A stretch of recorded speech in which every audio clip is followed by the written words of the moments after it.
What's up, y'all? The NBA season is back, and while teams continue to find their footing, our partners at FANATICS Sportsbook are already running championship plays.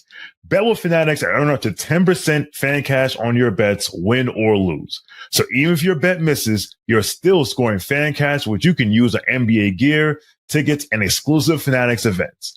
And with fair play, if your players go down injured in the first half, your bet stays live. Make the switch and get more ways to win with Fanatics Sportsbook. Winning hits different here.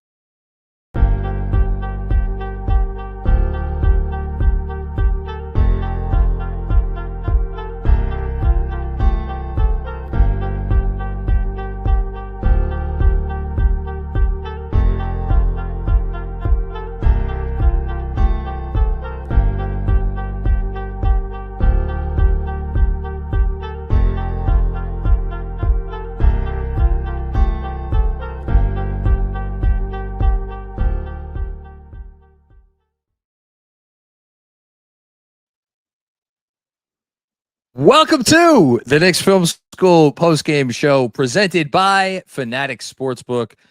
It is your boy, Jonathan Macri, and I am joined here by DJ Zullo, who I will say hello to very shortly for a different kind of postgame show than the ones that we have been doing lately here.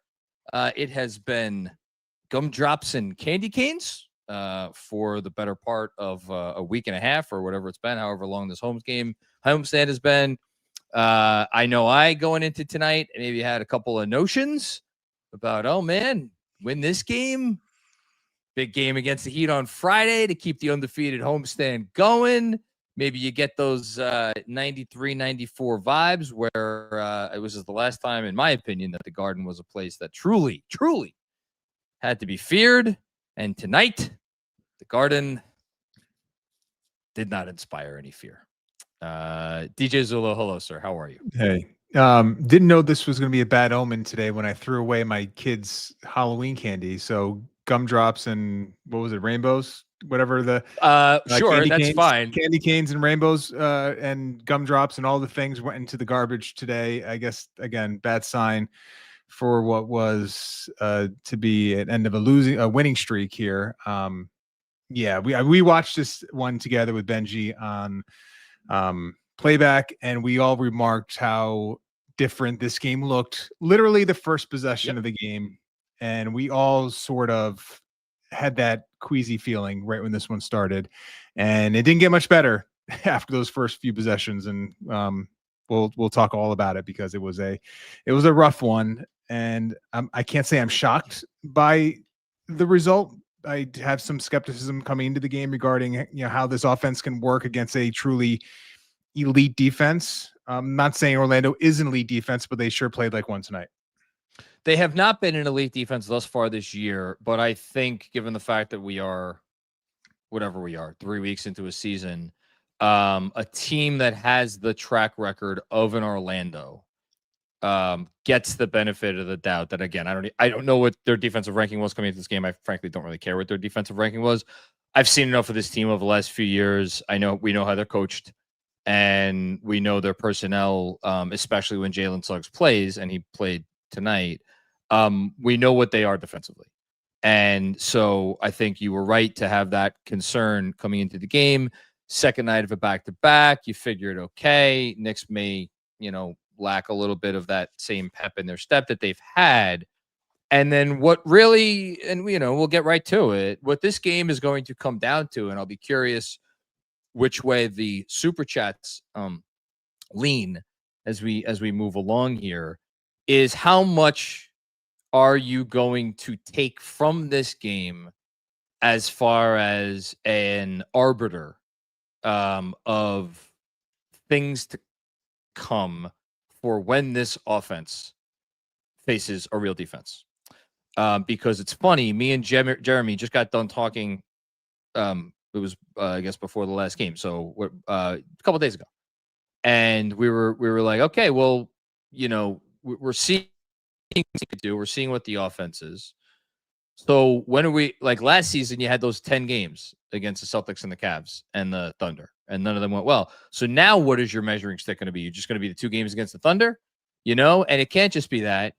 And so I think coming into this game, DJ, you kind of alluded to it, like a little bit of a measuring stick game because of the type of defense that they could be. And so now we saw how the Knicks just measured up. And now it's about how big of a deal do you want to make of it? Are you going to give them more of a pass because it was, again, second night of back-to-back? Or and also the other part of it, this is the 11th game under this head coach. So still, figuring this stuff out. Mm-hmm. Or are you going to make this, or take this as a sign that, okay, this conversion process, whatever you want to call it, is going to be a little bit of a bumpier road than we anticipated? I think it's a combination of those things. I came into this year wondering if we were going to have a scenario where when this offense bogged down, specifically in the playoffs, I go back to that Pistons series all the time because I felt like that type of physical defense really took the Knicks out of what they wanted to do. And the question was, would this new revamped offense be able to hold up against that style of defense? And look, I know Minnesota has a track record as well, but when the Knicks played them, they were not playing well defensively. In fact, they were playing really poorly defensively. The Knicks haven't really had a great offensive game against a defense that I would view as great. And I know you can push back and say, yeah, Orlando's not a great defense right now, and they're not playing that way. They performed like a great defense in this one, and they have certain attributes as a defense in terms of their ability to get into the ball. Every dribble handoff, and the Knicks run as many dribble handoffs as any team in the NBA, was difficult. They didn't allow the Knicks to get into those actions cleanly. The weave action that the Knicks love to start their possessions at the top of the key, every single one of them was fought and challenging. So nothing was easy. And you saw what happens when the Knicks offense gets a little stuck in the mud, is that Jalen Brunson takes it upon himself to manufacture offense. And the criticism for Brunson, if you're going to critique him, is that he went that route too early tonight and maybe didn't allow his team to find its footing, because it felt like after those first couple of possessions, Brunson decided, okay, we're going to have to do this a different way. I'm going to have to try to knife my way, grind my way into the paint. I'm going to have to get to the free throw line. I'm going to have to get to that floater range area that has been a shot the Knicks have deprioritized this year, and figure out a way to generate points in that direction. I think he probably went that route a bit too early in this one, and maybe didn't allow this Knicks offense, and maybe it never would have happened anyway, but it didn't feel like he gave his teammates a chance to find their footing in this one. But it's again, that balance is tough. I don't think he struck the right balance tonight. And look, there's other players that deserve a lot more criticism than Jalen Brunson, but it was a observation I think we all had early in this game that it was a lot of Jalen, and I understand why he went that route. I just thought he went that route a little too early. Yeah, and then the flip side of what you just explained is the Knicks trying to manufacture offense tonight that didn't involve Jalen Brunson. And as I try to unchoppify my internet, why don't you talk a little bit about that? And I'm curious, I'm going to tee up with this. Which do you think was more distressing?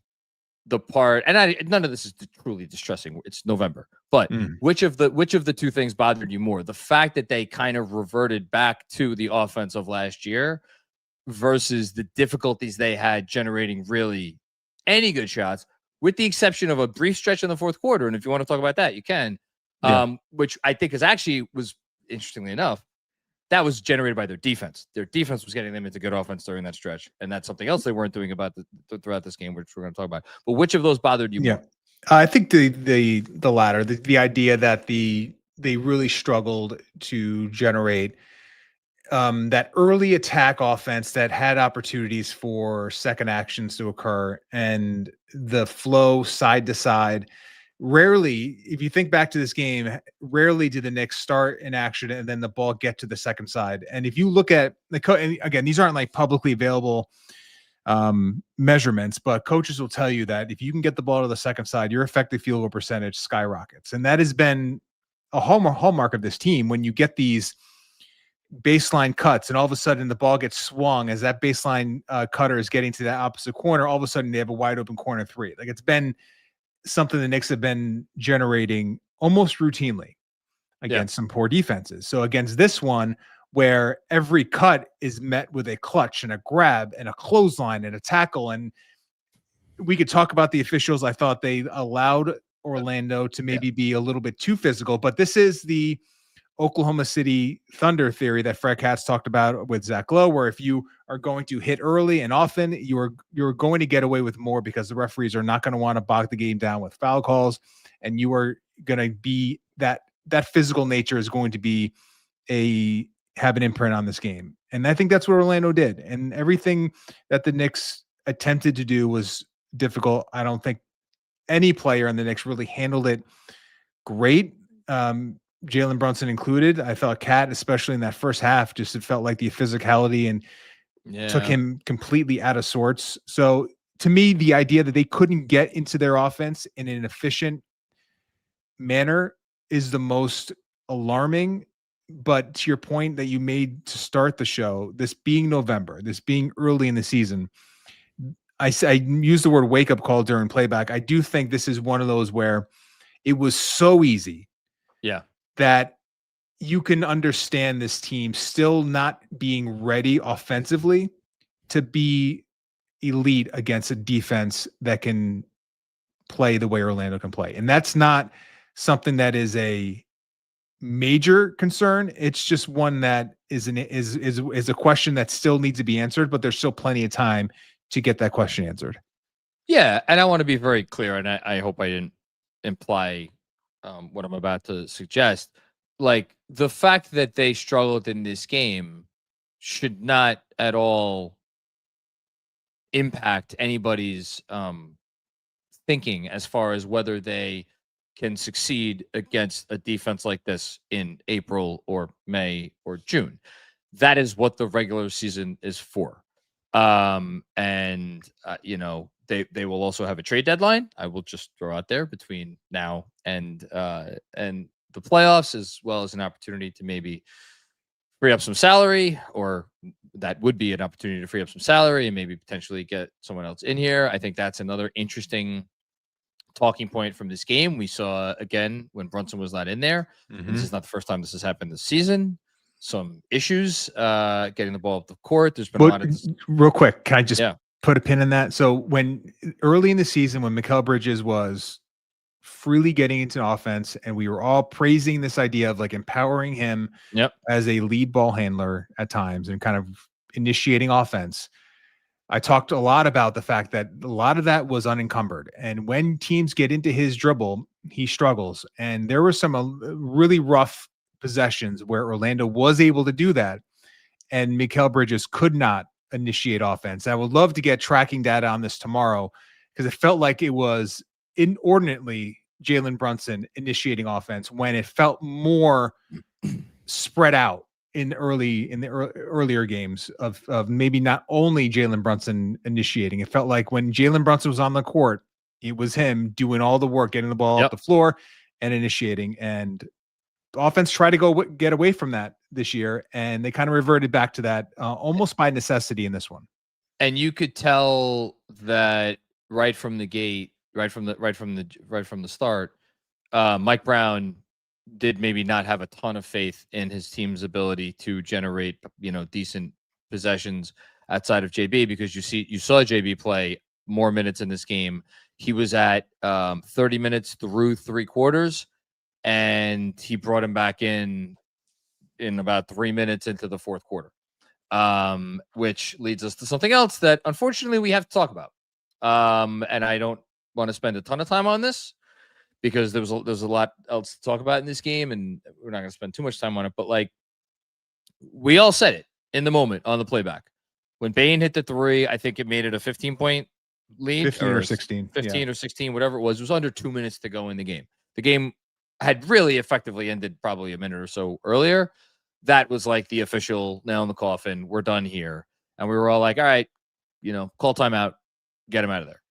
And there was no timeout.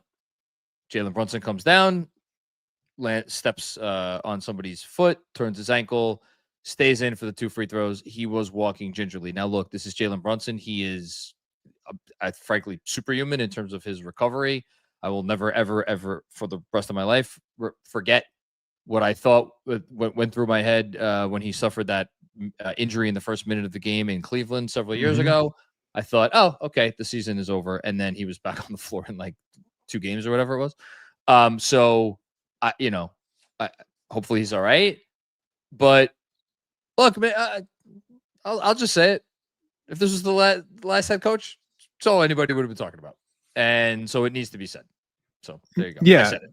And look, it wasn't, there were some egregious ones, up 30 or down 30 and guys are still in the game. This wasn't that, but it felt like that was the end of the game when Bane hit that 3 and you had ample time to call a timeout and just wave the white flag with roughly 2 minutes left, down 15 or 16. It's unfortunate. Again, to your point, the fact that he was able to walk off under his own power. Yeah. Hopefully this is a relatively unserious injury, but we'll have to obviously get more reporting on that either post game or tomorrow. But yeah, unfortunate. I did think it was just an unfortunate error by the head coach, he's been, for the most part, pretty pristine this year in terms of like how he's coached the team and his communication, how he's dealt with the media, and I think he's done a good job. I think this one was an error, and hopefully the error is not gonna force his best player out for extended period. But yeah, plenty of other things to discuss, but that was not a good look by the head coach. That's the facts. It wasn't ideal. I wanted to point that out to be fair, because I just know what people would say if I didn't. The thing that I want to now flip in the other direction, because a lot of people have been, again, commenting on some of the minutes distributions amongst some of the players, Landry Shamet and Deuce McBride, most notably.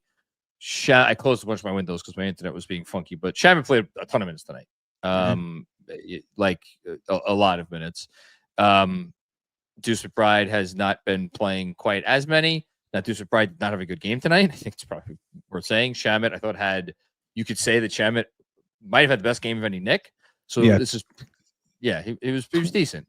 27 minutes for Shamet and 20 for McBride. Yeah. So again, I don't know that this is the night to talk about that, because tonight those guys played, I think, probably the amount of minutes that they should have played. Anything you want to say on it? Just because I know it has been a bit of a topic of conversation. Yeah. Well, I think Deuce has been, up until tonight, pretty fantastic this year.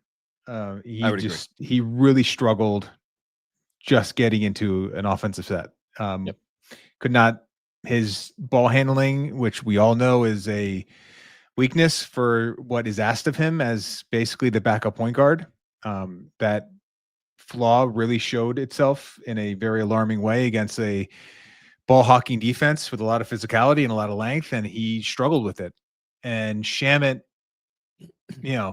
he's a little bigger, and he has an ability to generate threes. He's not, they're comparable shooters in terms of their percentages, but Shamet's diversity as a movement shooter supersedes what Deuce can do. So I think the coach, likes that aspect. And I think Shamet's just movement and those DHOs and his connected passing, he just does everything a little bit quicker than Deuce. So I would like to see generally more Deuce McBride, to be completely fair. I think he's been that good this year, but in this one, I can't fault the coach. I thought Deuce was lucky to play 20 minutes, to be quite frank. He had a really rough night. And I am reminded about what a good physical defense that has a lot of strength and length, like the Pistons, like the Magic, can really do to this Knicks offense. And I think that's where we have to still see if the Knicks have another counter to that. And that's where we should end, because we're not about to sit here and kill Deuce McBride alone. You mentioned Cat already. Cat struggled. OG Anunoby, kind of a non-factor tonight. Mikal Bridges, we have not talked about Mikal Bridges. The coach maybe sort of kind of making a statement a couple times in this game, getting with some quick hooks. on Bridges throughout the night that you maybe wouldn't expect from a guy who has kind of become like something of a leader for this team. It seems like, right from the yelling at all the guys for not getting back in transition defense to always being the one next to the defensive player of the game, to obviously he's had quite a connection with Brown, to handling the ball so much, like all these different things. And now that guy, Brown was like, you know what? I don't think you're really bringing it tonight. Put him on the bench. And you mentioned Deuce, like really, it's funny to say it, but like Shamit's really the only guy who, other than Brunson doing some scoring, played well. Jordan Clarkson made things interesting briefly in more ways than one in the fourth quarter. Right. Absolutely. Yeah. And Josh Hart didn't really have Josh Hart, not a good Josh Hart in the second half, but yeah, in the first half, it was really, really bad. Had about 3 turnovers in the first in 2 succession. minutes of action. Yeah. Yeah. Offensive foul, some bad passing. Brutal. Not a good Hart game. And I, of course, it serves me right, because I was out there defending Hart in the Knicks Film School chat. Shout out to everybody in chatnext.com. If you're not on there, go download. And Hart rewards me with a stinker. So nobody played well, which then I guess we could end here. You've talked about their ability to get into actions against defenses like this, and are they going to revert back to what they did last year, and where's the balance there, and who the lineups need to be to be able. We haven't mentioned Mitchell Robinson. Mitch, he did some nice things tonight, but again, when Mitch is out there, you look one way. When Mitch is not out there, you could look another way. And what's the balance there? All this stuff. Do we need to worry that certain extra je ne sais quoi that this team has had, and a lot of people, some people, attributed to some extent to the former head coach, it was that something. It was like, the toughness, the innate physicality, even after they turned the roster over last year. Are you, DJ Zullo, worried that, hey, now against some of these tougher teams, that may not be there as much anymore? I'm not. And because I don't think it doesn't feel like it's a toughness issue. I think it's there's certain things you need to do when you have a certain plan about how you want to run an offense. And when a team eliminates a lot of those easy things, those triggers, those handoffs, those weave things that you do to kind of get you going, when those things are taken away and you're now starting a set with 14 on the shot clock, you can only do one thing because your second thing, you don't have time for that. It makes isolation basketball, which we all have grown, I think, to use as almost a pejorative now, becomes important against certain teams. And that's why some of these, like the great teams, you need to have that. You need to be able to, the great offensive teams need to have that. Yep. And Jalen Brunson can do that for sure. But he is, I don't think, great at it. And he's the only one that can do it.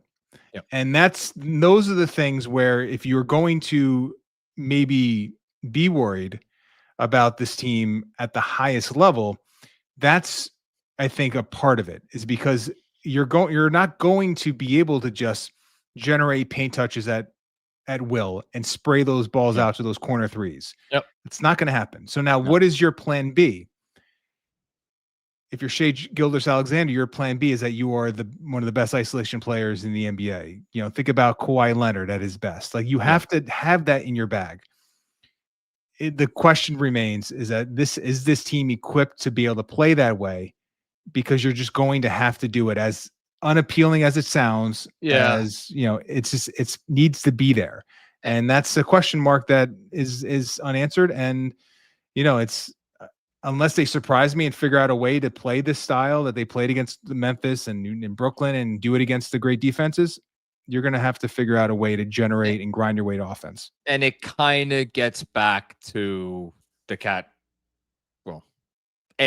question, which is teams like Oklahoma City, Los Angeles, even someone like Houston. It's not traditional with Sengun and Durant, but like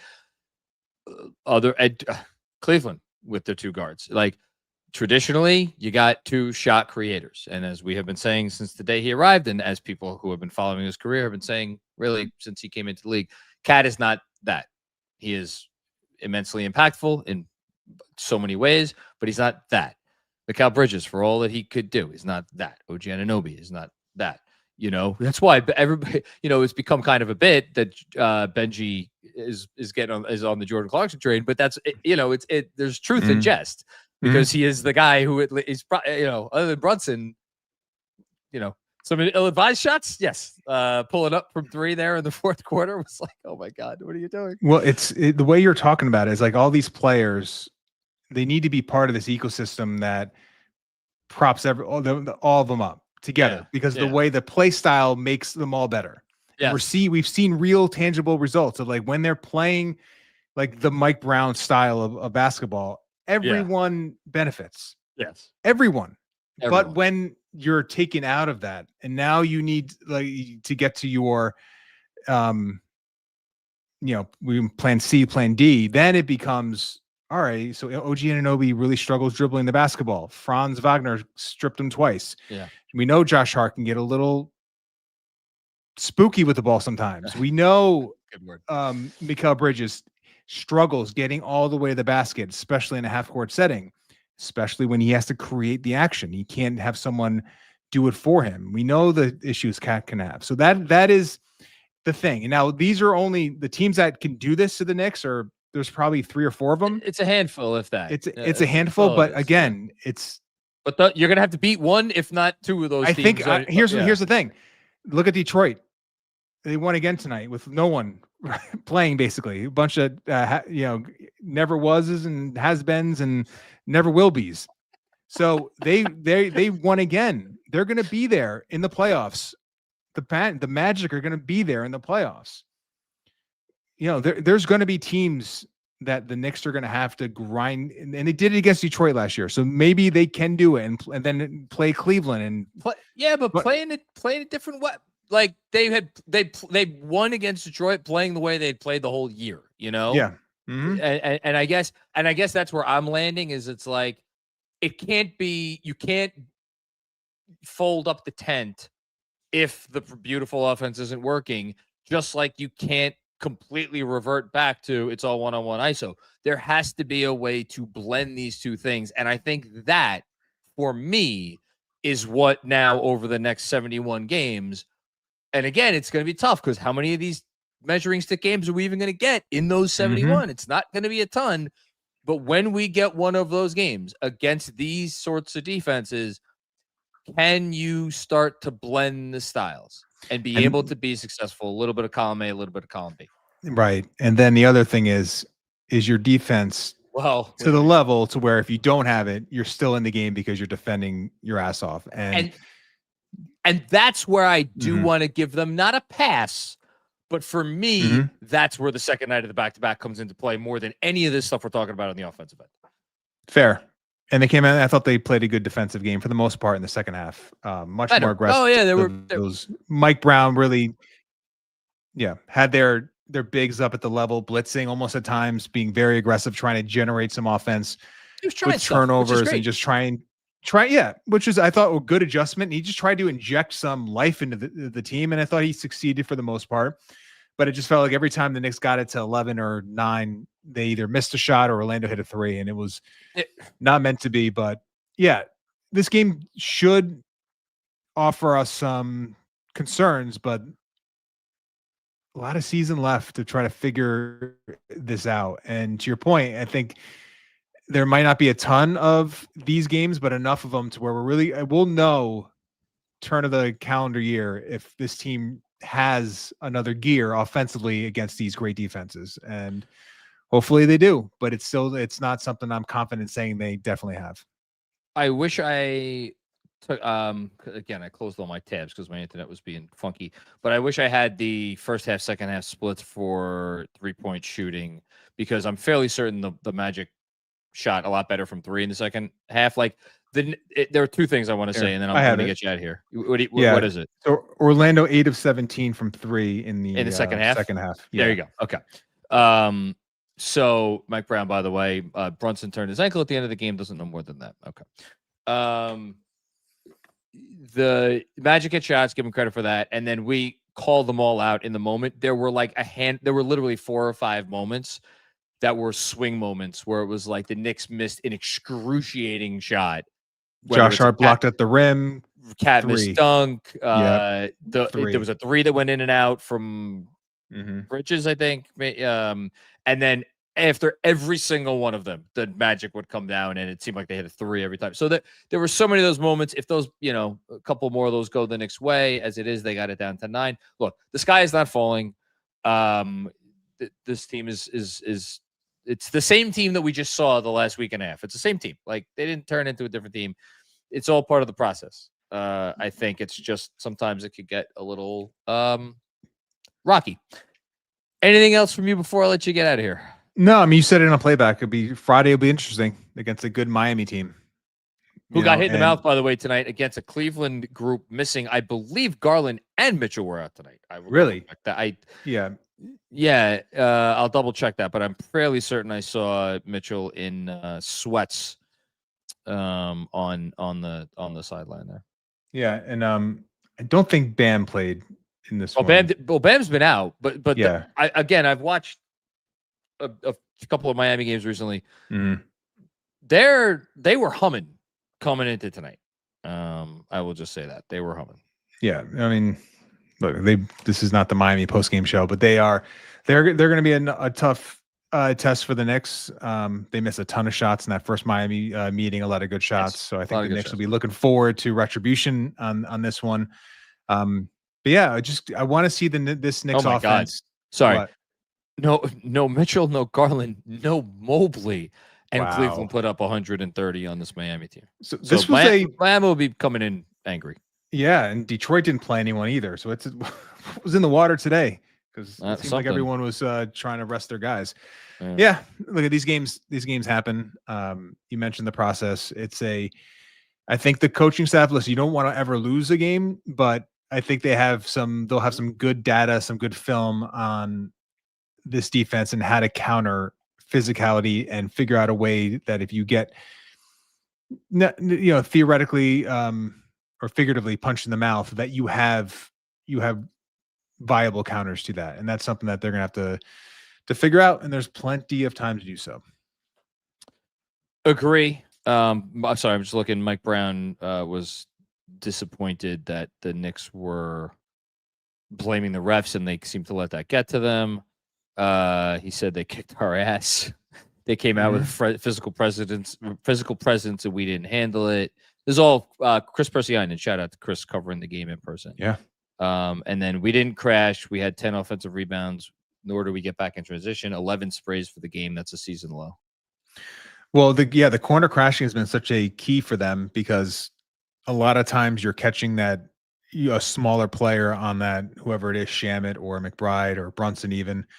And I know the Knicks track that. And if you're not doing that, that is something that they will literally make sure you are made aware of. Like on this possession here, this possession there, you didn't crash and this was the result. You had an opportunity there. The sprays, the only thing I'll counter to that is I didn't feel like they made bad decisions once they got into the paint. It just didn't feel like they were getting into the deep paint. And if you look at the shot chart, a lot of shots in that floater range area, not the deep paint. And that was a major, I think, priority for Orlando is to wall up, not let the Knicks get deep into the paint to prevent those corner threes. And they did a phenomenal job of doing so. And, a lot of times you just have to tip your hat to the defense. I thought Orlando played a great defensive game. Knicks didn't adjust to it. And we'll see if the next time these two teams play, if they have some ways to counter a physical, strong, long Orlando team.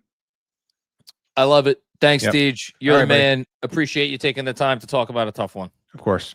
We'll talk soon. Yep. See you guys. All right. Thank you, DJ. DJ is the best. Go subscribe to the Knicks Film School Patreon because they're just him and Benji are just doing incredible work over there, literally every day, putting out something great. And before we move on to Super Chats, which I'm sure will be interesting, we will check in, of course, with our friends from Fanatics for betting and sweating. So, the picks for tonight. Mensa had faith. He's a man of faith. He should not have had faith tonight. He took the Magic under 112.5 points. That did not hit. Jeff Johnson was. I like the way he was thinking here. Jordan Clarkson over 10 points. There was a moment there in the fourth quarter where it looked like maybe we would get it, and we did not. He ended up with 5, and then there was one, and that one was me, and I took Mitchell Robinson over 6.5 rebounds. Look, it doesn't matter how many minutes he plays. If Mitchell Robinson is playing in a basketball game, he's going to get your rebounds. And actually, he didn't end up with as many as he was. He would look like he was on track to end up with for this game. I think he had 7 in the first half, maybe only 1 in the second half. I got that correct. But I did take over 6.5 rebounds from Mitchell Robinson, and I got that. So I was the one saving grace tonight. We didn't hit our parlay at plus 495.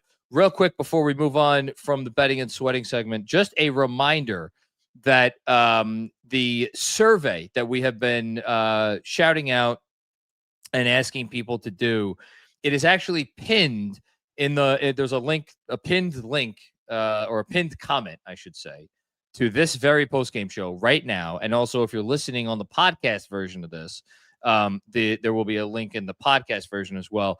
Fill out that survey. One, it helps us out, so you'd be doing us a solid. But more importantly, everybody fills it in is going to be entered for a chance to win $100 in FANCASH. And we will be announcing a winner. Make sure they double check this. Yeah. On Friday. Yeah. And the last day is going to be on Friday, and then we'll announce the winner next week. So we're giving away that $100 in FANCASH very soon. But check and if it's not pinned right now in the comment, I think Andrew said he would pin it. If it's not pinned right now, it's going to be pinned soon. Keep an eye out for that. Fill it out and have a chance to win $100. Okay. I think that's it. Let's see what people have to say. Sure, it's going to be all positives tonight. Very understanding group, always. Ron Tequila. FBI investigate Courtney Kirkland's FanDuel. FOH. Courtney Kirkland. Was he one of the refs tonight? Yeah. Look, not a great ref game. I'll be the first to say it. Not why they lost. And as Mike Brown told you after the game, and I agree, can't let this stuff get in your heads. You know, you got to go out there and play. The refs are going to do what the refs are going to do. You know, if anything, you'd like to see maybe him get a tech or something to show his guys he has their back, but I also get where he's coming from. So thanks, Ron. Ron with another one. Don't have it tonight. Pathetic. Hopefully better in the second half. So this one was at halftime. I hate that's one of those just like it's one of those not hot button words. Like third rail words, maybe. No, that's not the right. I'm struggling to find the right terminology. One of those words that just kind of rubs me the wrong way. Pathetic, man. Again, it's only because I'm watching this. I'm sure you've been watching the team for a long time too, Ron. But like, I know pathetic when I see it. It might be pathetic for you for this team. But no, you know what was pathetic? The Memphis Grizzlies, what they went out there and did in the first half with us the other night. That was pathetic. I wouldn't say pathetic was pathetic. It was discouraging. It was disheartening. You know, it was a wake-up call. Pathetic, a little bit much for my taste. Okay, got a couple more from before the game ended. Another one from Ron. This defense can't stop a Make-A-Wish team. That was actually funny. No, it wasn't a great defensive performance. And I actually I didn't say it on the monologue. If there was a part of this game that was pathetic, it was a stretch in the second quarter where they were really struggling on offense. Nothing that they were doing was working. They were clearly getting frustrated on the offensive end, and it absolutely bled into their defense. And there was a handful of consecutive possessions where it felt like they just let go of the rope. You want to say that was pathetic? That was pathetic. But yeah, no, that was bad. I thought they defended better in the second half. I agree with DJ. I think they defended better there, but better was not good enough. And look, even though it's the Magic, every NBA team is capable of making threes. Magic made threes in the second half, and they scored enough points to win. Thanks, Rob. Deadwards 604. Deadwards, I think you emailed me or you DM me or something me about the watch party, which is actually a good reminder that I should be letting everybody know about the watch party this upcoming Friday. Reminder to go check us out. It's for the Miami game, so a couple days from now. Things are getting kicked off at 7:00. It is going to be at Slattery's Midtown Pub. Again, that is Slattery's Midtown Pub. That is on 36th Street between 5th and 6th Avenue. Great spot. We're going to have the whole upstairs to ourselves. Everybody come. I wish it was coming off a win. Of course, the Knicks can't do us a solid and have a winning streak going into a watch party, because why would they do that? But yeah, if you want to come and see the Knicks start a new winning streak against their hated rivals, the Miami Heat, come out to Slattery's Midtown Pub for the watch party. There'll be giveaways. There'll be special guests. There'll be all kinds of stuff. We're giving away tickets to a Nets game, I think, at Barclays. So lots of great stuff. Come out, and we hope to see everybody there. As for Deadward's comment here, this defense needs work. So much unnecessary helping, like last year. Too many wide open shots that made a middle of the pack offense look like a juggernaut. So it's funny. I actually think let me just say this. The defense in the first half was bad because it lacked physicality. They did not play with any sense of urgency. They were bad. It was just bad defense all around.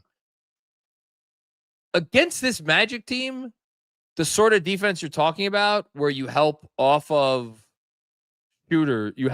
guys that are ostensibly floor spacers to help on drives, I actually think is the right defense to play against this team, because this team has incredibly inconsistent 3-point shooting, and the guys that they were leaving open, the Anthony Blacks and the Jalen Suggs of the world, are exactly the sorts of players that you want to leave open. In a basketball game. And what did those guys do in this particular basketball game? They made shots, of course, especially in the second half. DJ told you it was 8 for 17 in the second half from 3 for the Magic. That's it's the way the cookie crumbles sometimes. In general, though, do they need to work on the defense? Yes. So they're giving up too many threes? Yes. Are they taking away the rim to the degree you need to give up as many threes as they are taking? No. Am I willing to give the defense a longer leash, especially because the offense tonight, notwithstanding, is further ahead of where I thought it would be? Yes, I am. How long of a leash is there? Well, we'll see. Longer than 11 games. Thanks, Edwards. Dom Cappuccini, what's going on, Dom? You either win or you learn. Who said that? I remember hearing that from someone, somewhere, sometime. Can't remember off the top of my head. Somebody of some renown.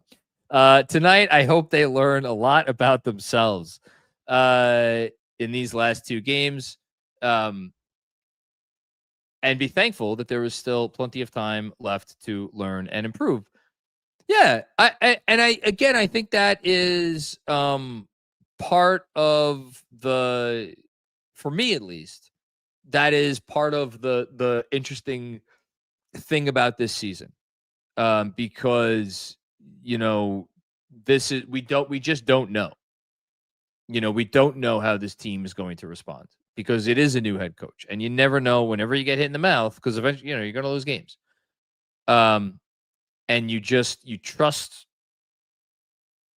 the culture, you trust the locker room, you trust the leaders. What will be interesting after this game is, again, I'm fascinated to see how they come out and look on offense on Friday. because they have looked like a certain offense now for a while. Miami's going to be a better defensive team to go up against than the Washingtons and Brooklyns and Memphises of the world. It's not going to be this Orlando team, though. So, yeah, I'm as curious as anyone. I'm curious like you, Dom.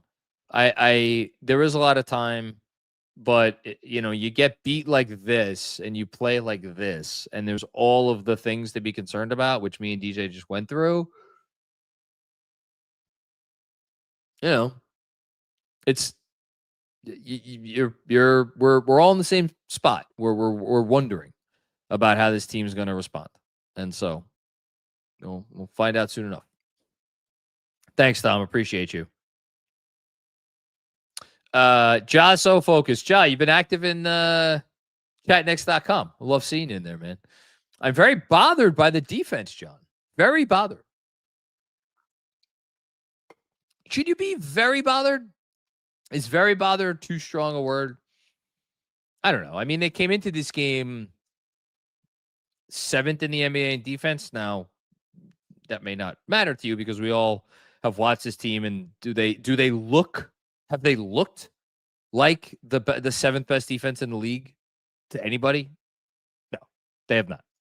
I think somehow actually after the Memphis game, their defensive rating went up, which I know, nobody felt great about the defense coming off of the fourth quarter of that Memphis game. The defensive rating rankings haven't updated yet, but they'll probably be 10-11 at some point, or at 10-11 coming off of this game, maybe 9-10, whatever. I'm not bothered by it yet. I'm not bothered by it. I really am not. I get why you would be bothered by it, because they are giving up a ton of threes. I think they will. I think that is, again, let me take a step back. They do not, I'm sure they do not want to end the year as the team that is giving up the most threes in the league, or the second or third most threes in the league, whatever the hell they are right now. They're giving a ton of threes. I'm sure that is not the plan, but I do think the fact that the style of defense that they are playing, where they are helping off of these shooters more, I do think that there is an end goal in mind where it's a combination of, for one, being better about what shooters you're helping off of and being smarter about that. 2, hopefully generating more turnovers with that sort of defense. And then 3, trying to ideally taking away the rim more with that, excuse me, with that style of defense. Are they doing any of those things to a sufficient degree to offset all of the threes? No, they're not. But I have to think that is the plan. Now, you know what they say about best laid plans, so I don't know how it's going to work out in the end. But I'm not very bothered. Not very bothered, mostly because I believe in I believe in the defensive personnel, and I believe in the defensive personnel other than the ones that I don't believe in. And tonight, Brunson in particular, it's extraordinarily poor defensive game from Jalen Brunson. I'm sure Cat had his moments. Everybody had their moments. It was a very bad defensive game from Brunson. We could just say that, which, is unfortunate. But what are you gonna do? Okay, let's do one more mark, and then we'll go to a read. IMAK Legend. What I would give just for a consistent whistle. That's fair. Hang on one sec. Not blaming the refs for the loss, but it's just so inconsistent league wide. Need effort. Hope JB is okay. Let's go Knicks. The whistle was not good tonight, and they let Orlando come in and do whatever it is that they wanted to do. I find the more interesting part of the reffing tonight was how the Knicks, as we saw them do many times last year, including in the playoffs, let the refereeing get to them and let it bother them and let it impact them. And you heard Mike Brown say after the game, like, That's what that's what I was bothered by, meaning Mike Brown. That's what he was bothered by. So, it's again one of those things, and you hope they internalize it and they get better at it. As for Jalen Brunson, I just saw somebody mentioned in chat Knicks. This is the Nate in STP. The right ankle is the same one he turned last year, and that is the one he missed about a month with. Listen, I just that would be really unfortunate. That would be really unfortunate if he missed any serious time. If he misses Friday, it's like that's bad enough. But that would be very annoying if Brunson had to miss any real time, because here's the thing. Tonight was not his best, even though he scored 30 points. Tonight wasn't his best just from a process standpoint. But Brunson's been awesome this year. He really has been. Brunson's been awesome. James Edwards III wrote a great article about Brunson, how he's kind of been quietly awesome. But, like, if the season ended today, Brunson would be, I don't know, all-NBA second team. So he's been awesome. And his adjustment to Mike Brown has been awesome, and everything's been awesome. So you hope that he doesn't go down, especially since, as you were reminded tonight, the Knicks need him. So I, too, hope he is okay. And, boy, what a perfect time for this ad read. You know what the deal is. We should say thank you, Mark, who's on the ones and twos saying this. Apparently, Jalen Brunson did not speak to the media, according to Stephen Bondi. Okay. Well, that could mean any number of things. And he left. Oh, boy. Well, that's not good. Jalen Brunson left in a walking boot and crutches. This is per James Edwards III. Uh-oh. Walking boot and crutches. Yeah, I don't think Jalen Brunson's playing in the game on Friday. Not what you want. Not what you want. And listen, we were talking about it on the playback, referencing the game against Denver 3 years ago, whatever it was, where Tibbs left RJ Barrett in late and he missed 4 games with, I forget what the hell the injury was. That there was no business being in the game. I remember that very well. And I remember the firestorm over that. And you would have thought Tibbs was going to lose his job right then and there for leaving RJ Barrett in that game. The circumstances of tonight with Brunson in there were not really much different. Walking boot and crutches. I mean, I don't want to jump the shark here, but if Brunson has to miss any significant period of time, it's instantaneously, and look, this may be like, you're getting ahead of yourself. This team is still talented and the whole thing. It puts a very different, it's going to put a very different feel on this season, because the Knicks came into this year, gunning for the number 1 seed. And as of right now, before we know anything else about Jalen Brunson's injury, they are still gunning for the number 1 seed. They are tied in the loss column for the, second best record in the East. But you have a team, and you knew there was going to be a team. You didn't know which team. You knew there was going to be a team that was going to jump up, come out of nowhere, and give New York and Cleveland a run for their money for the top seed, for a top seed in the East.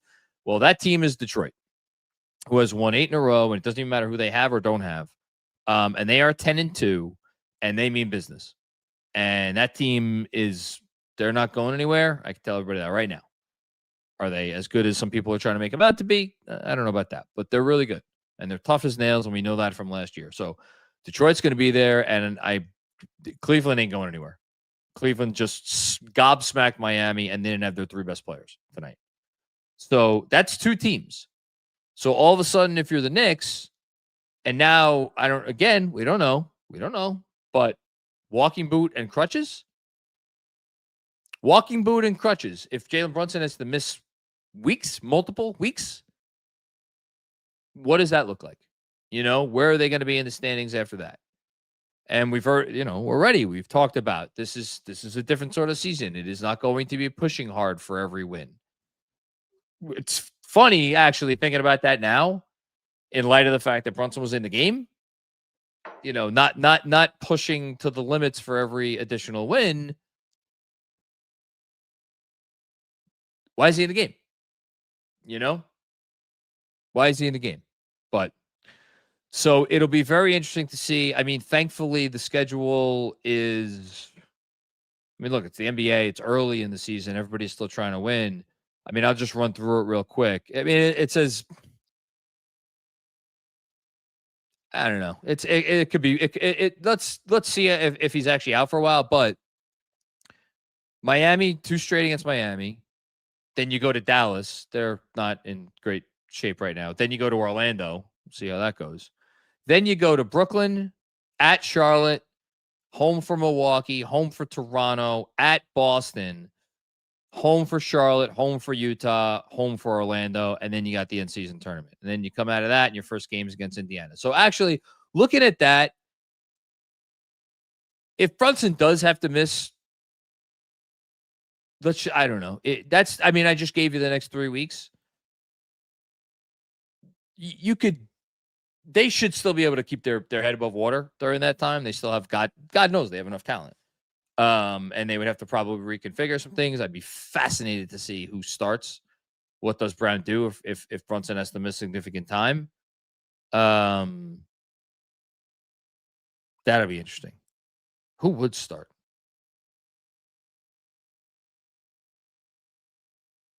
I genuinely am not sure who would start in Brunson's place.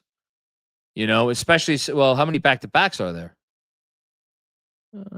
Only one back-to-back, so that's good. So you figure, all right, you're going to get Mitch starting all these games, and Kat and OG and Mikal.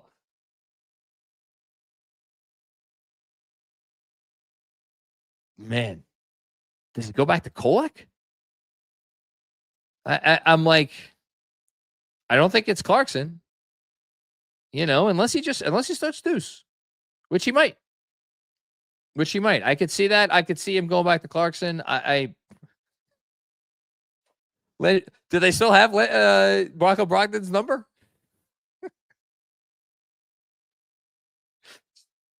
Ask you the question. Shit. Okay. I was in the middle of doing an ad read, and then I got sidetracked. Well, I guess we still got to do the ad read. And what perfect time to do a read from our friends at Cornbread. Has life been a little crazy lately? Oh, I think it has. One thing that's going to help me unwind? That's what we should send. We should send Jalen Brunson some cornbread. At this rate, Mike Brown might need some cornbread more than Jalen Brunson. In any case, Cornbread Hemp's CBD gummies are the exact thing that I need to help me unwind. They relieve aches, discomfort, sleeplessness. They're formulated to work with your body and not against it. And they have absolutely become a huge part of my wellness routine. Back-to-back night tonight. I could tell you what I'm going to be taking before bedtime just to make sure I get the best night's sleep possible. And it's great. They only use the best part of the hemp plant. And, third-party lab tested the whole thing. So right now, Knicks Film School listeners could save 30% on their first order. Just head to cornbreadhemp.com/KFS and use code KFS at checkout. Again, that is cornbreadhemp.com/KFS. Use code KFS at checkout. Man. Crutches and a walking boot. Not what you want at all. All right. We can. Where is this? I thought I just downloaded this. I'll download it in a second. All right. Let's put it on Super Chat up, and then I will do the stat of the game.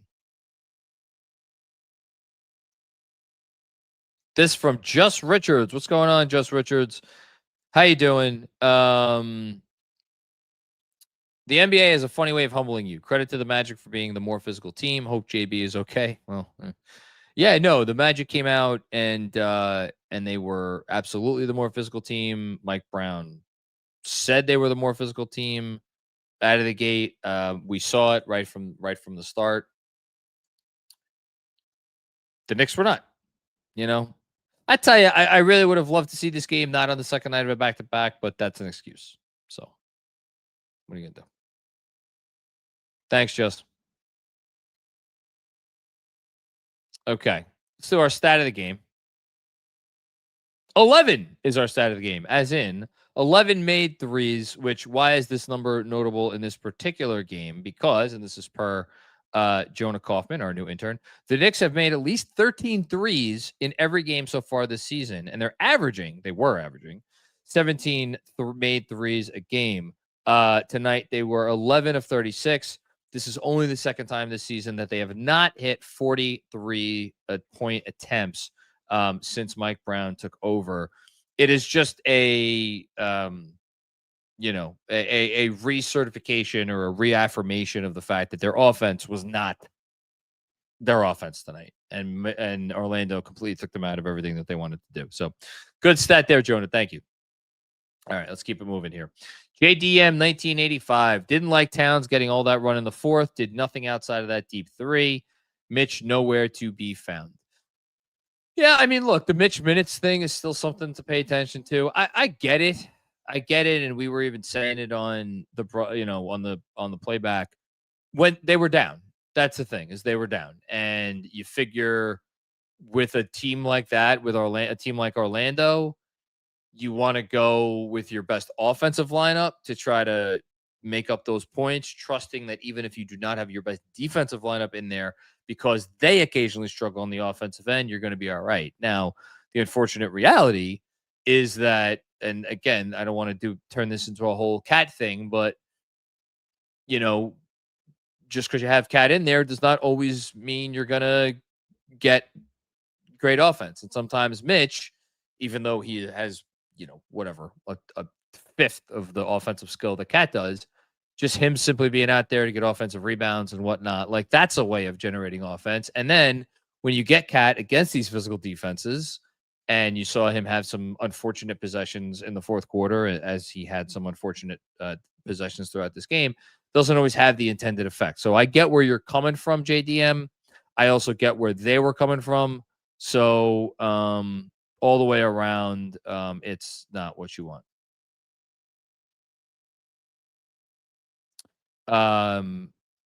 Sorry, just checking some of the quotes. Deuce with pride, not using the back-to-back as an excuse.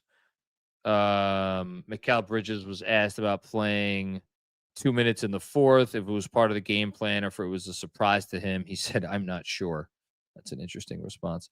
Man, talk about a vibe shift, man. We were flying high 5 hours ago or whatever it was.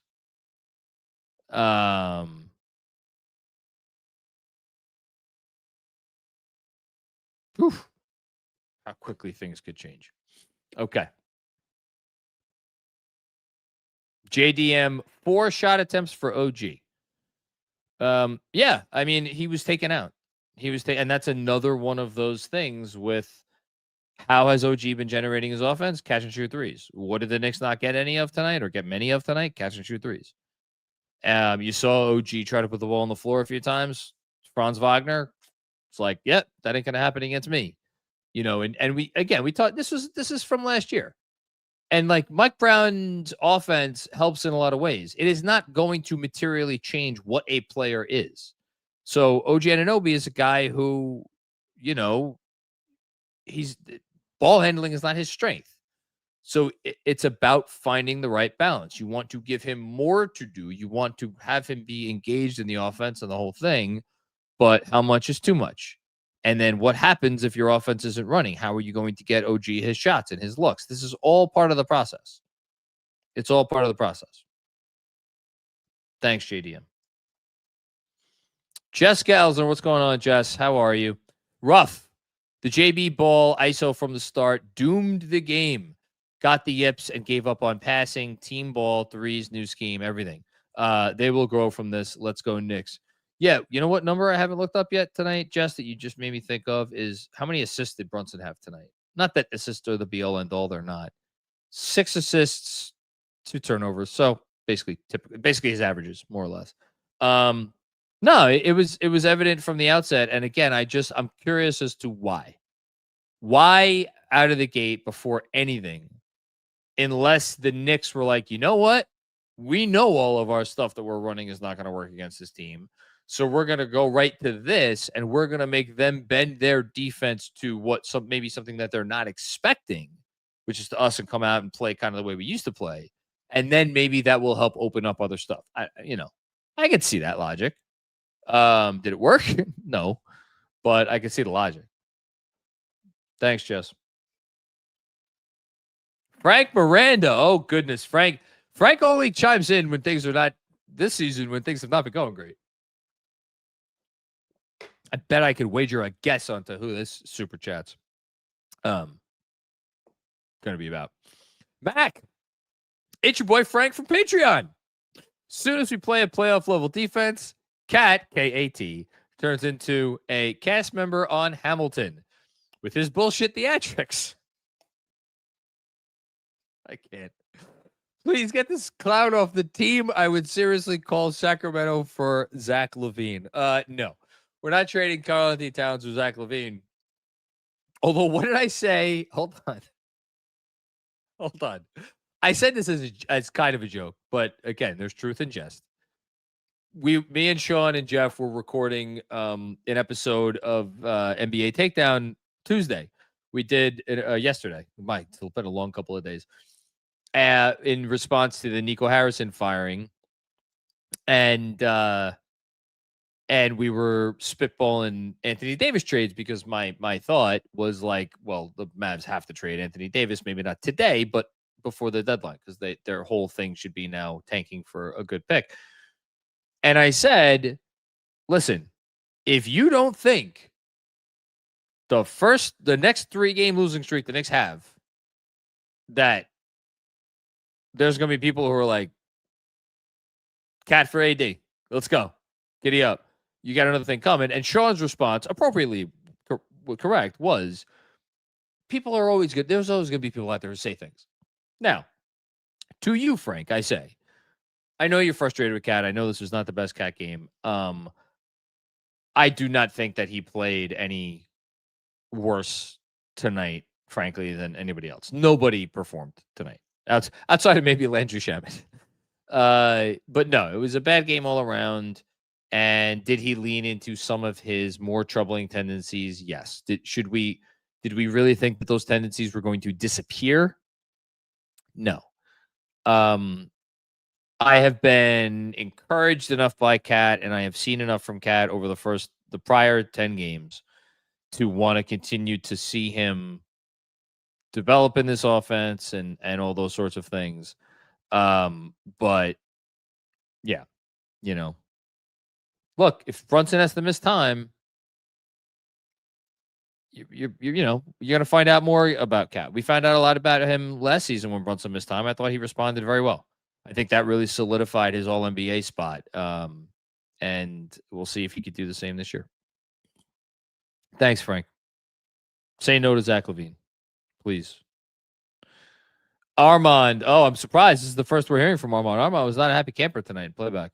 I blame DJ and Tony Reali. Shout out to Tony Reali. So for anybody who missed this, we were on playback tonight. We've had a wonderful relationship with playback now for the last 4 years, I think. And maybe longer, maybe 5 years. I'm trying to think. 21, 22, 22, 23, 23, 24, 24, 25. This is our 5th year doing playback watch alongs, because the RJ game, that was 21, 22. Yeah. So this is our 5th year doing it. Wow. Crazy how time flies. Anyway, so playback has, blown up, and they partnered with Tony Reali, who of course was on ESPN forever, doing Around the Horn and PTI.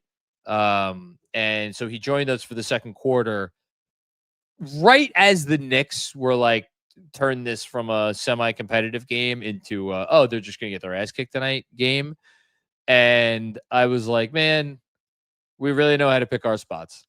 But it was cool to have him. It was fun. I've been watching Tony Reali for a very long time, and it was great to kind of shoot the shit with him for a quarter. Fellow Staten Islander. I learned that tonight. Did not realize that.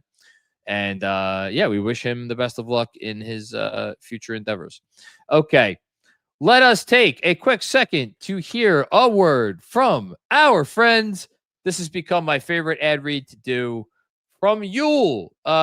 What is Huel? Well, Huel is something that if you're having a busy morning or a busy afternoon or a busy evening, you can, avoid skipping meals. It's not a traditional meal, but if you only have a few minutes, these are the sorts of things that can really help you up and get you the nutrition and satisfaction you need to make you continue with your day. I've been drinking the last 2 nights the Black Edition ready to drink, which is great. It has a bunch of protein, 35 grams, 6 grams of fiber, no added sugar. It's gluten-free and it's cheap. It's under $5 a meal. What I want to show you guys right now, though,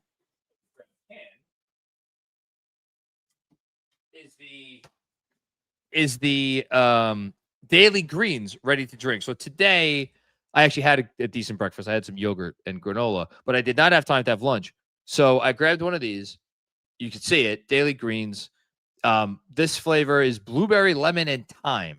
And you look at some of the stuff in here: super greens, adaptogens. I don't know what adaptogen is. Lion's mane mushroom. It literally says this on the can. Electrolytes, antioxidants, whatever. Looking at that and seeing that it's 25 calories, you would probably be like, this can't possibly be good. I swear to you, it's exceptional. Truly exceptional. It's extremely satisfying. It's filling. Gave me a little energy boost. And it's like super healthy for me.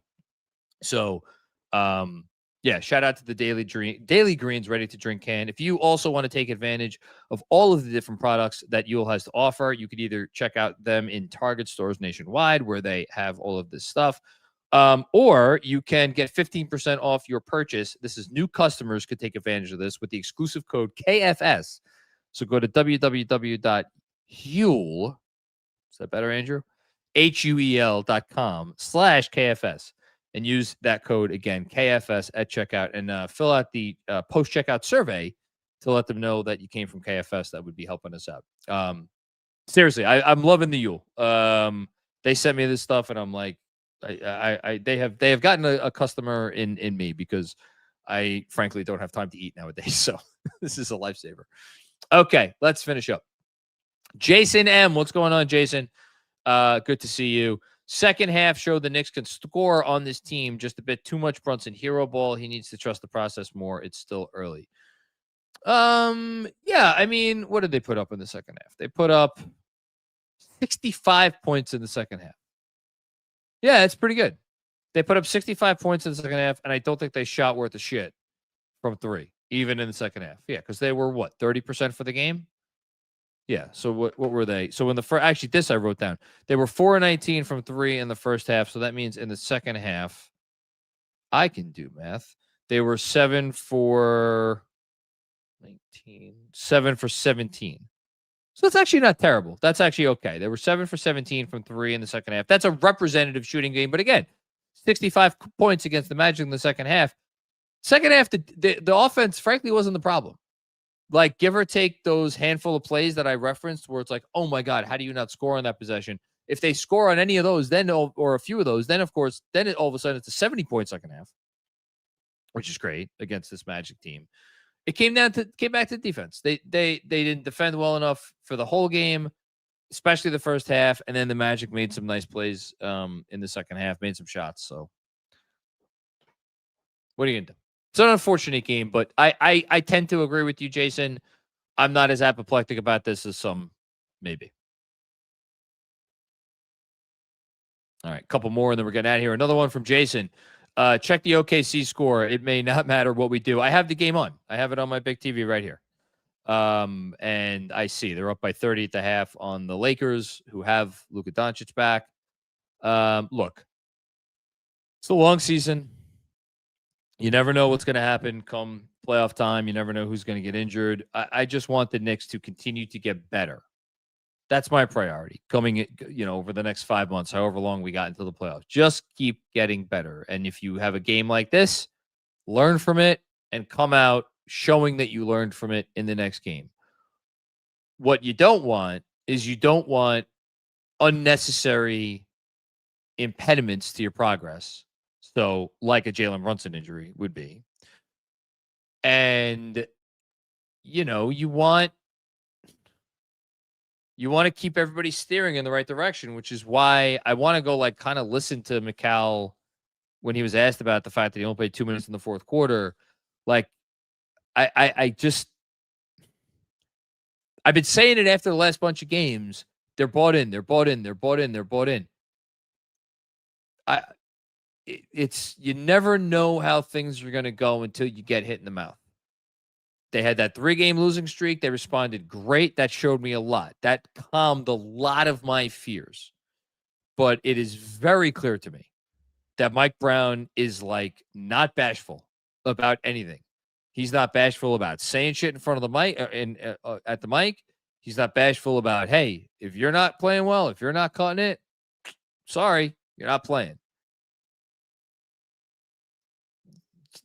Different players respond to that stuff in different ways. And you just, you know, you got to trust that he knows what he's doing and that the process is going to play itself out. And the Knicks are going to get stronger from this stuff.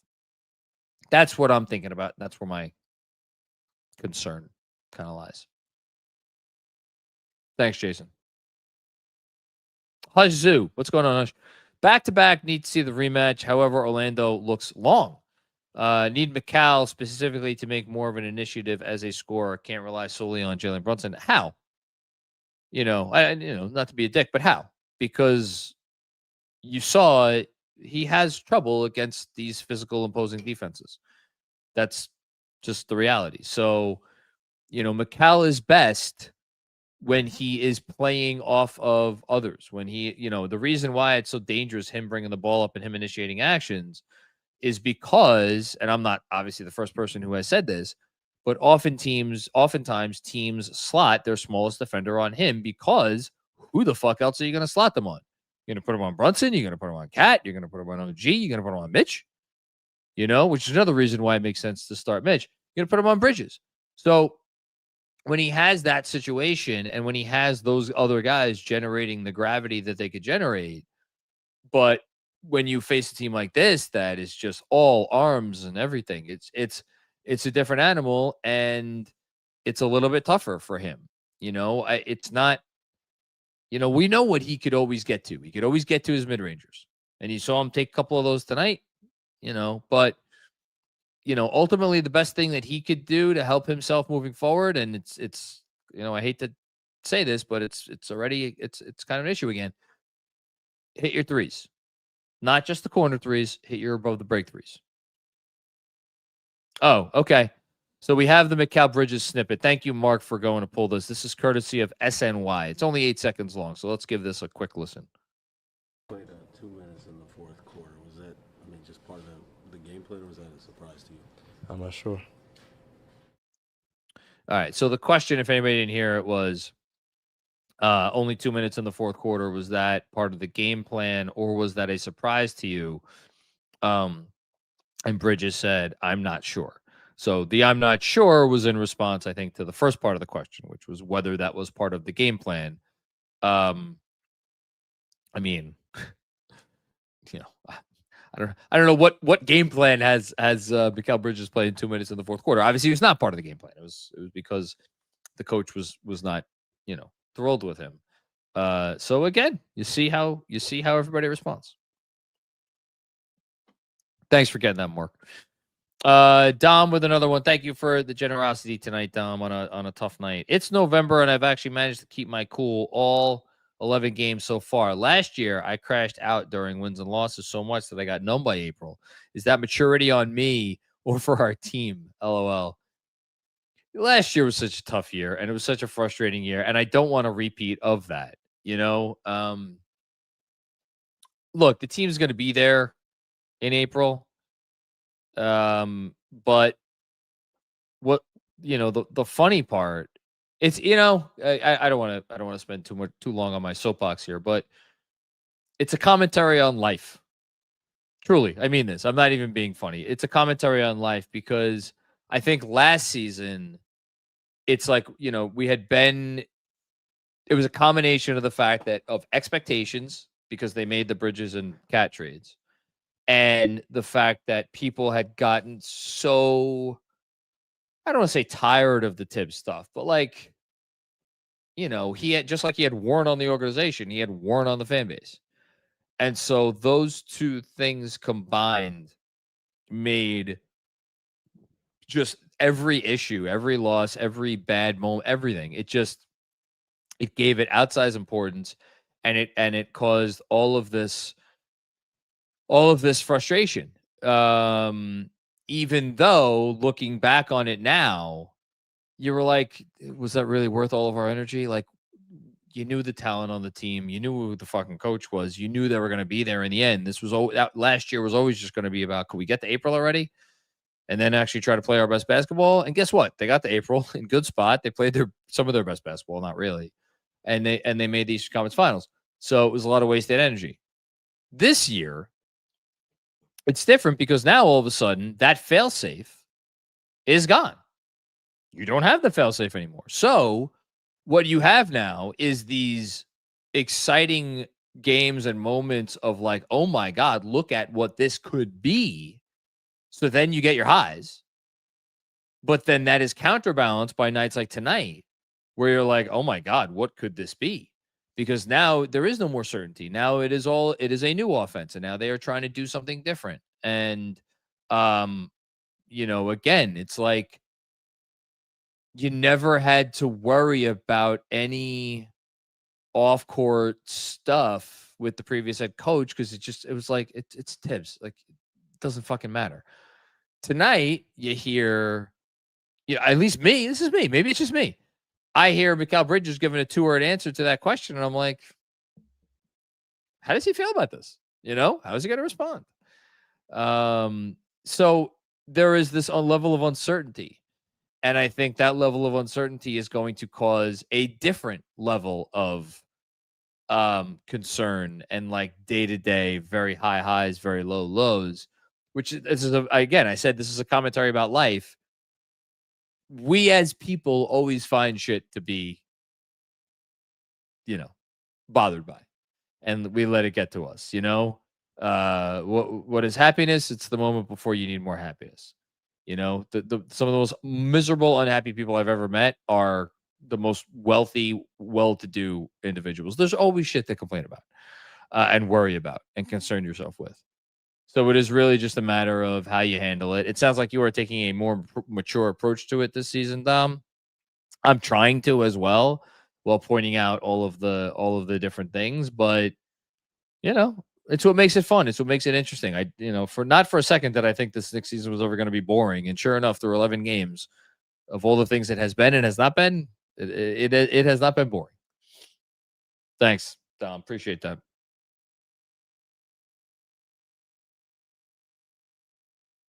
I think, are we done?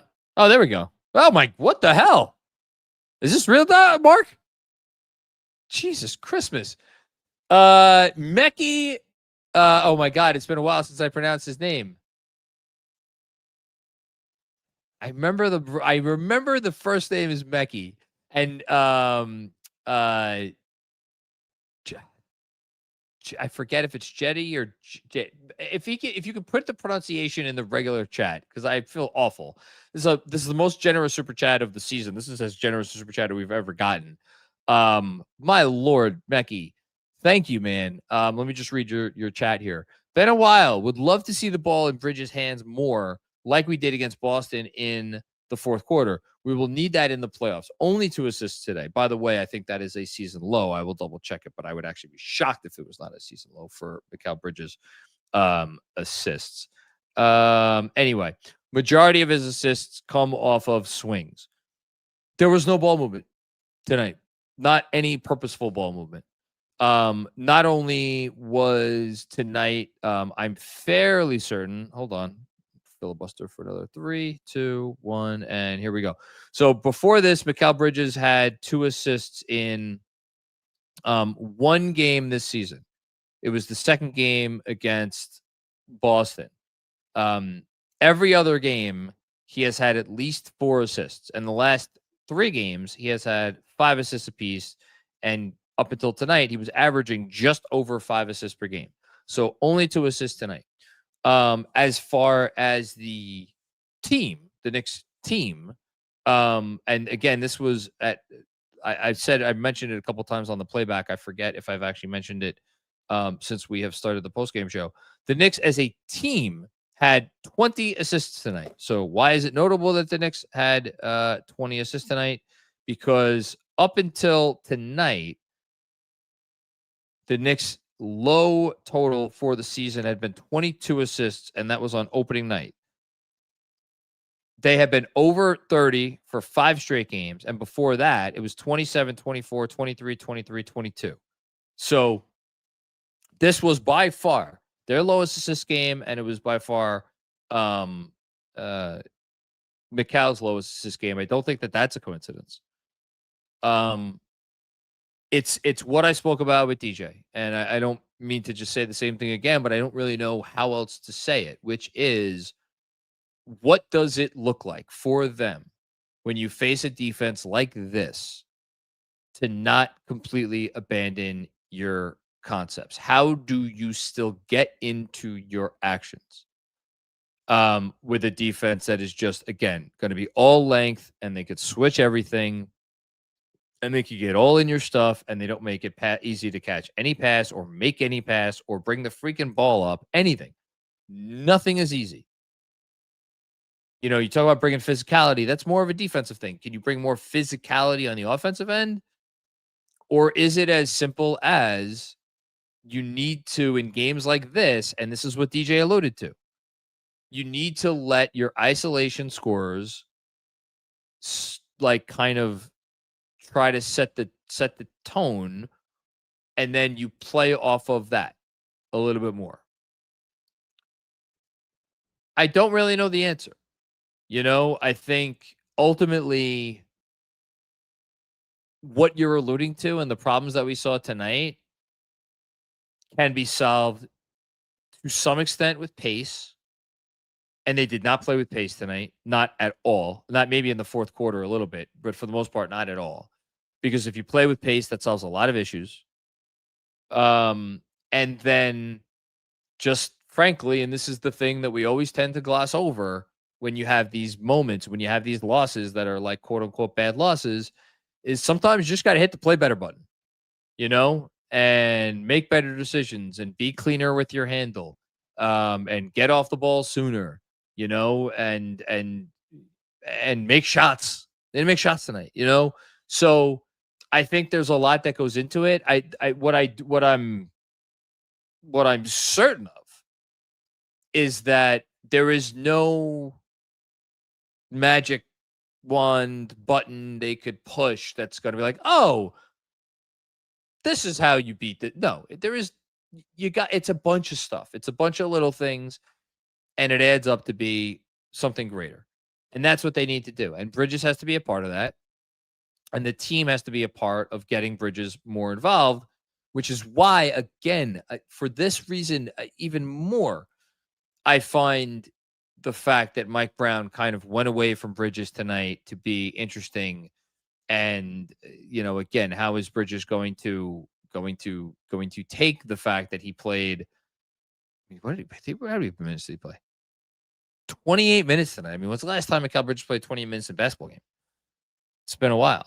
And why did he take him out? Well, it wasn't any shots. He was 0 of 3 from deep. He was 3 of 9 from the field. The physicality wasn't there. And the impact wasn't there. So you get it. You get it. Should he have stuck with Bridges longer? I don't know. But it'll be interesting to see. In any case, thanks for the incredible generosity, Mekhi. Really, you've done this for a while now here with this show, and we really appreciate it. And just want to say thank you again, and appreciate you consuming the content and the generosity. Really, man. Thanks. And then Rich McLeod, how you doing, Rich? Shout out to Just Mets. Offense reverted. Bridges not engaged. Cat spaz performance, letting the refs get in their heads. Unlearning bad habits isn't always a linear process. Well, that's a good way to put it, because it's not linear. None of this is linear. You're going to have ups and downs, and I think Mike Brown knows that, which is actually the most comforting thing to me. I know Mike Brown knows that. He said it the other day. Like, we're going to have another 3-game losing streak at some point. It's just about it's about learning. As Jess said, you win or you learn. Tonight, you hope they learn. Thanks, Rich. Mike Saunders, what's going on, Mike? Rose needs to start taking some heat. He drafted and traded Keyshawn George and AJ Mitchell in the same draft. All right, so we got a little Rose hate here. Look, Rose's draft record after a really strong start with the Knicks, with Emmanuel Quickley and Quentin Grimes and Deuce McBride, hasn't exactly come up aces. Drafting is one part of team building. I wrote about Leon Rose in the Knicks Film School newsletter whatever it was, earlier this week, praising him mostly. I think it's been overall a good record. And yet I put a bunch of footnotes in that newsletter, like 5 or 6, in which I went through some of the not so good stuff. No GM or lead executive has an impeccable record. Would you have liked to see the Knicks at some point since the Deuce pick, really, get one more young player, like real difference-making young player here in the system? Absolutely. Is it hurting them that they don't have one of those guys right now? Yes. And in particular, and to your point about George and Mitchell, now, those guys, I don't know how much they would be helping them win games right now. I know Mitchell's putting up great numbers, but they're both still young players. I guess my point is, like, at the wing position in particular, you would have loved to see them maybe come away with someone somewhere. But they did, for a couple of years, they didn't prioritize the draft, which is to say they didn't make any picks. And then the last few years, like, look, last year they came out of the draft night with 4 guys between Kolek, Dadier, Huck Porty, and Kevin McCullough. As of right now, none of those players are helping them at all. The fact that Mohamed Diawara is like the most exciting prospect on the team is like, it's not what you want. Just calling it like it is. It's not what you want. So I'm not going to kill you for this comment, Mike. I will push back on it and say I think there's more to consider than just the drafting record, but no, it hasn't been great. Next up, Hush with another one. That's exactly what I'd want. Hunt the midi. Look for your own shot. If the 3-pointer isn't there, he got paid handsomely. I want more. Him and OG. Yeah, look, they're always that's why they're role players. That's why they're role players. Role players have games where the difference between a role player and a star is where when a star has a good game, it's loud. It's loud, but the best stars, and this is why I consider Jalen Brunson one of the best players in the NBA, is the best stars, even when they are not having a good game, they still find the way to positively impact the outcome. Now, tonight, Brunson made some poor decisions and whatnot, but we've seen him have many games where he was not at his best and he still figured out a way to impact winning. That's why he's a top 10 player in the league. When your other stars don't do that. When you're a role player and you have a bad game, sometimes you can kind of disappear. And that's what makes them role players, and that's why they are what they are. Yeah, they get paid a lot of money, but, it's an unfortunate reality. Thanks, Hush. Appreciate you. Bill Peter friend. Oh, I know Bill's not going to be happy. What's going on, Bill? How you doing? This can't be real. Nikola Jokic just scored 25 points in the first quarter. 25? I gotta get this game on. Well, we're almost done anyway. Bill Peter friend, to quote a wild soul, not all progress is linear. Use this on the off day to improve. Friday becomes instantly the most important. Most interesting game of the season, for sure. Friday becomes utterly fascinating. I cannot wait to see what they do on Friday and how they come out. And it's going to be unfortunate because Jalen Brunson's not going to be there. Not reporting that, but I'm pretty sure he's not going to be there. So I'm still curious how they come out on Friday. I want to see what they do. Thanks, Bill. True statement. Is it unfair to say we're overreacting? Overreacting? Knicks fans overreacting? Come on. What are you, crazy? Go sell crazy someplace else. We're all stuck. No, I'm kidding. We're off to a better start than we have been for the past few seasons. Yeah, no, I think the reaction is steeped in the fact that this was a sort of opponent that they have not faced. And they reacted as poorly as they did to facing this sort of opponent. Now, I will, to Jason's comment earlier, they scored in the second half. You know, they scored in the second half, which is encouraging. And I already told you, I'm not really worried about the defense. I think the defense is going to be okay. So, are we overreacting? Yeah, probably we are overreacting. But there are reasons for the overreaction, which I will give some credence to. The Brunson injury, potentially, I mean, that's a big fucking deal. You know, that's a big deal because if he has to miss real time, then I read you the schedule before. It's not the most intimidating slate of games, but you know, if the whole season is about growing and learning and yada yada yada, him being out for any significant period of time, that hurts. You know, it hurts. But hopefully they could grow from it. We'll see.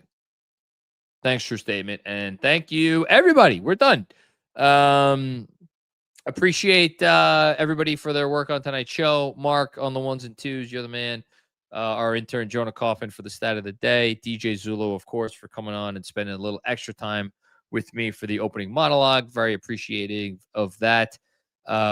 Thanks to all the super chatters. Mekhi, again, man, thank you. That was so generous. But everybody who gave a super chat, everybody who watched, everybody who helped make us or has helped make us 50,000 subscribers strong.